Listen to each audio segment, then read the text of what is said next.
Hello students, good morning and welcome you all. So last time हम discuss कर रहे थे कन्वेंशनल सोर्सेज ऑफ एनर्जी. इसमें आगे देखें आज thermal power plant. Large amount of fossil fuels are burnt every day in power stations to heat up water to produce steam which further runs the turbine to generate electricity.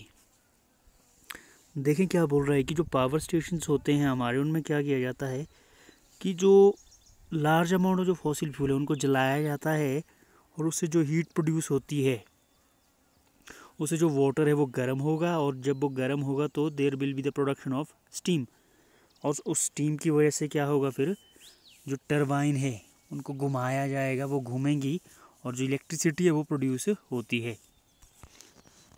The transmission of electricity is more efficient than transporting coal or petroleum over the same distance. अब देखिए क्या बता रहा है ये कि जो transmission of electricity वो ज़्यादा एफिशिएंट है, वो ज़्यादा इजी भी है और एफिशिएंट भी है देन ट्रांसपोर्टिंग कोल और पेट्रोलियम. अगर सेम डिस्टेंस में हमने कोल और पेट्रोलियम को ट्रांसपोर्ट करना है और इलेक्ट्रिसिटी को, तो इसमें जो एफिशिएंसी ज़्यादा कहाँ होगी, एफिशिएंट जो होगा या ईजी जो मेथड कहाँ होगा, वो होगा in case of electricity. Therefore many thermal power plants are set up near coal और ऑयल फील्ड्स. इस वजह से क्या किया जाता है कि जो थर्मल पावर प्लांट है उनको हम कोल और जो ऑयल फील्ड्स हैं उनके नज़दीक ही सेटअप करते ताकि उनको ले जाने के लिए हमें ज़्यादा खर्चा ना करना पड़े. The term thermal power plant is used since fuel is burn to produce heat energy which is converted into electrical energy. अब थर्मल पावर प्लांट हम इसीलिए यूज़ करते हैं क्योंकि इसमें क्या होता है, हीट प्रोड्यूस होगी, थर्मल मीन हीट, और उस हीट एनर्जी को फिर किस में कन्वर्ट किया जाता है, it is converted into electrical energy. So this is the power plant. Next देखें अब हाइड्रो पावर प्लांट. वाटर की हेल्प से जिसको हम चलाते हैं, जिस पावर प्लांट को. Another traditional source of energy was the kinetic energy of the flowing water or the potential energy of water at a height. ये एक सोर्स है. इसमें क्या होगा देखिए, hydro power plants converts the potential energy of falling water into electricity. इसमें क्या होगा देखिए, जो हाइड्रो पावर प्लांट्स में क्या होगा, पोटेंशियल एनर्जी जो होगी फॉलिंग वाटर की उसको हम इलेक्ट्रिसिटी में कन्वर्ट करते हैं. Since there are very few waterfalls which could be used as a source of potential energy, hydro power plants are associated with dams. अब देखिए हमारे पास क्या है, देयर आर फ्यू वाटरफॉल्स. जो वाटरफॉल है हमारे पास वो बहुत कम है. इस वजह से हम क्या करते हैं, फिर we use hydro power plants as associated with, जो डैम के साथ एसोसिएटेड करके हम क्या करते हैं, फिर जो हाइड्रो पावर प्लांट है उनको यूज़ करते हैं. We construct the dams. In the last century a large number of dams were built all over the world. As we can see from the figure, a quarter of our energy requirement in India is met by the hydropower plants. तो देखिए क्या बता रहा है कि इन the last century जो है बहुत सारे जो डैम है बनाए गए थे ऑल ओवर द वर्ल्ड, और जो 1/4 of the energy requirement in India है वो किससे पूरा होता है, वो हाइड्रो पावर प्लांट से ही पूरा होता है जो एनर्जी डिमांड है. In order to produce hydro electricity, high-rise dams are constructed on the river to obstruct the flow of water and thereby collect water in large reservoirs. अब hydro electricity produce करने के लिए या water की help से electricity produce करने के लिए देखिए क्या किया जाता है, हाई राइज डैम, ऊंचे ऊंचे जो डैम्स है वो बनाए जाते हैं नदियों के पास, नदियों के किनारे, जिससे क्या होगा, जो फ्लो ऑफ वाटर वो रुक जाएगा और वहाँ पे क्या है, एक लार्ज रेजर्वॉयर्स, एक बहुत बड़ा जो है भंडार बोल सकते हैं आप, एक बहुत बड़ा एरिया कवर कर देगा जो वाटर जहाँ वहाँ पे कलेक्ट होगा. The water level rises and in this process the kinetic energy of the flowing water gets transformed into potential energy. अब इस तरह से क्या होगा देखिए, जो वाटर लेवल है वो बढ़ता जाएगा और इस प्रोसेस में जो काइनेटिक एनर्जी थी फ्लोइंग वाटर की वो पोटेंशियल एनर्जी में कन्वर्ट होती जाएगी, वो स्टोर होती जाएगी वहाँ पे. The water from the high level in the dam is carried through pipes, pipes के थ्रू जाएगा वो to the turbine at the bottom of the dam, जो डैम के बॉटम में होगी. Since the water in the reservoirs would be refilled each time it rains, we would not have to worry about hydroelectricity sources getting used up the way fossil fuels would get finished one day. अब देखिए जो आपके पास जो dam का जो water है, जो इन रेजर्वोयर में जो वाटर है वो क्या वो रीफिल होता जाता है हर वक्त जब भी बारिश होती है। इसीलिए क्या है हमें वरी होने की ज़रूरत नहीं है। We do not need to worry as in case of fossil fuel, क्योंकि फॉसिल फ्यूल के केस में क्या होगा, जो आपका जो सोर्स है दैट विल गेट डिप्लेट, वो क्या धीरे धीरे वो ख़त्म हो जाएगा। जैसे हम उसको एक बार यूज़ करेंगे तो we can't use that again, और वो रीफिल भी नहीं होगा। But construction of the big dams have certain problems associated with it. The dams can be constructed only in the limited number of places, preferably in hilly terrains. लेकिन जो dam की जो construction है इसमें देखिए प्रॉब्लम भी है। इसमें कैसी प्रॉब्लम है, क्योंकि ये जो डैम है ये जो है लिमिटेड नंबर ऑफ प्लेसेस में ही बनेंगे, कुछ एक जगहों पे ही बनेंगे, खासकर जो हिली रीजन्स है हमारे। Large number of agricultural lands and human habitations are to be sacrificed as they get submerged. अब क्या इसमें जो लार्ज नंबर ऑफ जो एग्रीकल्चरल लैंड है, जो ह्यूमन हैबिटेशन है, हमारे रहने की जो जगह है, वो भी क्या इसमें सबमर्ज होगी और डूब जाएगी पानी में। तो ये तो इसका एक नुकसान और भी है। देखें, large ecosystem are destroyed when submerged under the water in dams. साथ ही देखिए और क्या बोल रहे हैं डैम का और क्या नुकसान हो सकता है, कि जो लार्ज इकोसिस्टम है हमारे वो क्या ख़त्म हो जाएंगे, वो भी क्या पानी में डूब जाएंगे डैम्स की वजह से। The vegetation which is submerged rots under the anaerobic conditions and give rise to large amount of methane which is also a greenhouse gas। साथ ही देखें जो वेजिटेशन है, जो हमारी जो प्लांटेशन है, जो प्लांट्स है, वो भी क्या है वो सबमर्ज हो जाएंगे, डूब जाएंगे उसमें डैम्स के जो वाटर में, फिर क्या वो सड़ जाएंगे। और एनारोबिक कंडीशन में क्या होगा, ऑक्सीजन के एब्सेंस में वो क्या है जब सड़ जाएंगे तो उनसे मीथेन गैस रिलीज होगी, जो क्या ग्रीन हाउस इफेक्ट को बढ़ाएगी। It creates the problem of satisfactory rehabilitations of the displaced people। इससे क्या प्रॉब्लम आ जाएगी, देखिए जो रिहेबिलिटेशन है, जो लोग वहाँ से जो चले गए हैं उनको क्या है काफ़ी प्रॉब्लम हो जाएगी। They will not able to get satisfied, और उनको जो है रहने के लिए फिर जगह नहीं मिल पाएगी। Opposition to the construction of the Tehri Dam on the river Ganga and Sardar Sarovar project on the river Narmada are the due to such problems। ये भी क्या इसी वजह से है कि इससे क्या होगा, जो लार्ज नंबर ऑफ जो पॉपुलेशन है वो डिस्प्लेस हो जाएगी, उनको क्या है उस एरिया से जाना पड़ेगा, और बाद में क्या है उनको प्रॉपर रहने के लिए में भी जगह ना मिले। इसी वजह से जो टिहरी डैम है गंगा नदी के किनारे और सरार सरोवर प्रोजेक्ट जो है उसको क्या है उसको रोक दिया गया था। Next is improvement in the technology for using conventional sources of energy. अब देखिए टेक्नोलॉजी में हम क्या इम्प्रूव कर सकते हैं ताकि जो एक कन्वेंशनल सोर्सेज ऑफ एनर्जी है इनसे हम ज़्यादा फ़ायदा ले सकें। First one is biomass. We mentioned earlier that wood has been used as a fuel for a long time. ये सभी को पता है। We can ensure that enough trees are planted, a continuous supply of the firewood can be assured. यदि हम क्या करेंगे, बहुत सारे जो ट्री है उनको प्लांट करेंगे, पेड़ पौधे लगाएंगे, तो क्या होगा हमारे पास देखिए जो फायरवुड है उसकी जो सप्लाई है वो लगातार हो सकती है। You must also be familiar with the use of cow dung cakes as a fuel. ये भी सभी को पता है। Given the large livestock population in the India, this can also assure us a steady source of fuel.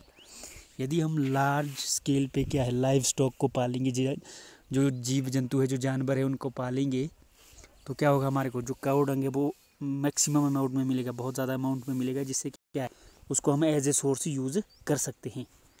Since these fuels are plants and animal products, the sources of these fuels is said to be biomass. साथ ही देखें क्या बोल रहा है कि ये जो फ्यूल है देखिए प्लांट्स और एनिमल के प्रोडक्ट्स हैं, जैसे वुड हो गया और जो काउ डंग है, इसलिए इनको क्या बोलते हैं biomass. Bio means living, biomass mean जो लिविंग चीज़ों से, जो लिविंग थिंग्स से हमें प्राप्त होगा मैटर, उसको बोलते हैं हम biomass. Next, these fuels, however, do not produce much heat on burning and a lot of smoke is given out when they are burnt। हालांकि इनके केसेस में क्या होता है देखिए, these fuels produce lot of heat, less much heat, do not produce much heat। इनसे जो heat है वो ज़्यादा तो प्रोड्यूस नहीं होगी, और साथ ही इनमें क्या है जो इनका डिसएडवांटेजेस और है, they produce a lot of smoke on burning। Therefore, technological inputs to improve the efficiency of these fuels are necessary. इसलिए हमें ऐसी टेक्नोलॉजी का इस्तेमाल करना पड़ेगा ताकि जो है इनकी जो एफिशिएंसी उसको बढ़ाया जा सके, और इससे जो पॉल्यूशन है हमारे को जो नुकसान है वो कम हो। When wood is burnt in limited supply of oxygen, water and volatile materials present in it gets removed and charcoal is left behind as a residue. आगे देखें क्या बोल रहा है, जब हम जो वुड है उसको हम जब जलाते हैं तो क्या होगा, उसमें से on oxygen, on the supply of oxygen, water और जो वोलेटाइल लिक्विड है जो बाष्प की फॉर्म में चले जाएंगे वो निकल जाएंगे इसमें से, और जो चारकोल पीछे लेफ्ट रह जाएगा हमारे पास. चारकोल बर्न्स विदाउट फ्लेम, बिना फ्लेम के चलता है, is comparatively smokeless and has a higher heat generation efficiency. तो जो हमारे पास उसके बाद जो चारकोल बनेगा या जो बचेगा वो क्या होता है, इट इज़ लेस स्मोकलेस. इससे स्मोक जो है कम प्रोड्यूस होगी और जो हीट जनरेशन है इसमें वो भी थोड़ी ज़्यादा होती है. Similarly cow dung, various plants materials like the residue after harvesting the crops, vegetable based seepage are decomposed in the absence of oxygen to give biogas. Similarly क्या बोला, देखिए जो काउडंग हो गया आपका, जो वेरियस प्लांट मटेरियल हो गया, like the residue after harvesting the crop हो गया, जैसे वेजिटेबल बेस्ड हो गया, और जो सीबेज आर डिकम्पोज, ये भी सारे जो है ये चीज़ें डिकम्पोज होती है in the absence of oxygen, और इससे क्या मिलेगा हमारे को, फिर आगे बायोगैस मिलती है. Since the starting material is mainly cow dung, it is popularly known as gobar gas. Biogas is produced in a plant as shown in figure. बाहर दिखाया गया आपको फिगर में, इसमें जो है बायोगैस प्रोड्यूस होती है जिसको गोबर गैस भी बोलते हैं. The plant has a dome like structure build with bricks. इंटू का बना होता है ये. A slurry of cow dung and water is made in the mixing tank from where it is fed into the digester. Tank में डालेंगे पहले इसको मिक्सचर, जो मिक्सिंग टैंक है, उसके बाद उसको डाइजेस्टर में डाल देते हैं. The digester is a sealed chamber in which there is no oxygen. Oxygen नहीं होगी वहाँ पे. Anaerobic micro organisms that do not require oxygen decompose और break down complex compounds of the cow dung slurry. Decompose कर देंगे उसको ये. It takes a few days for the decomposition process to be complete and generate gases like methane, carbon dioxide, hydrogen and hydrogen sulphide. ये gas release होंगी इसमें. The biogas is stored in the gas tank above the digester from which they are drawn through pipes for use. फिर digester के ऊपर जो लगा होगा gas tank, वहाँ पे गैस क्या है इकट्ठी होगी और वहाँ से उसको पाइप के थ्रू आगे ले जाते हैं.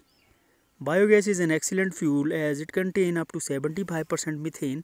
It burns without smoke, leaves no residue like ash in wood. Residue नहीं होगा इसमें, charcoal and coal burning. Its heating capacity is high है. Biogas is also use for lightning, lightning के लिए भी यूज़ होता है ये. The slurry left behind is removed periodically and used as excellent manure. जो स्लरी बच जाएगी पीछे, जो वेस्ट बच जाएगा, उसको मैन्योर के तौर पे इस्तेमाल करते हैं. Rich in nitrogen and phosphorus, और उसमें जो नाइट्रोजन और फॉस्फोरस बहुत ज़्यादा मात्रा में होता है. The large scale utilization of the bio based and sewage material provide a safe and efficient method of water disposal besides supplying energy and manure.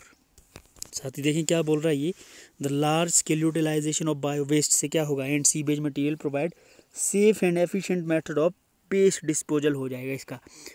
Beside supplying energy और मैन्योर तो हमें मिलेगी, साथ ही जो है वेस्ट का डिस्पोजल भी वो आसानी से इसमें हो जाएगा. Do you think that biogas is a renewable source of energy?